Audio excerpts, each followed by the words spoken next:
La situation des droits de l'homme au Congo est préoccupante, selon l'Observatoire congolais des droits de l'homme OCDH, qui, à l'occasion de la célébration de la journée dédiée aux droits humains, a épinglé le non-respect des libertés fondamentales des citoyens. Pour l'Observatoire congolais des droits de l'homme,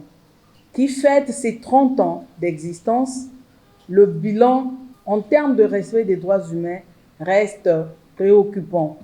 et nécessite de la part des pouvoirs publics des efforts considérables. Il est vrai que les pouvoirs publics ont pris quelques initiatives salutaires, avec notamment la préparation des textes visant à renforcer le cadre juridique dans le domaine de l'environnement, la biodiversité, la construction des bâtiments qui serviront de lieu de détention pour les personnes privées de liberté, la formation des agents de l'ordre aux droits humains, la mise sur pied d'une opération mixte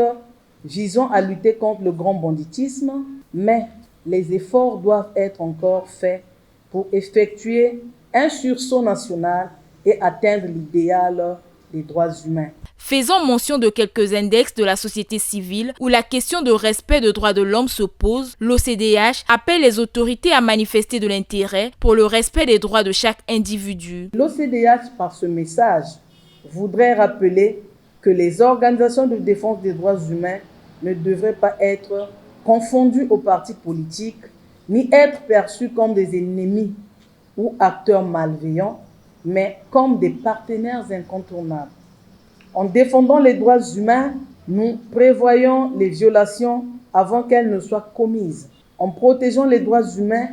nous préservons notre avenir. En favorisant les droits humains, nous construisons un monde plus juste. La 76e journée internationale des droits de l'homme est placée sous le thème « Nos droits, notre avenir maintenant », une thématique qui appelle à l'urgence d'action pour la protection des droits humains.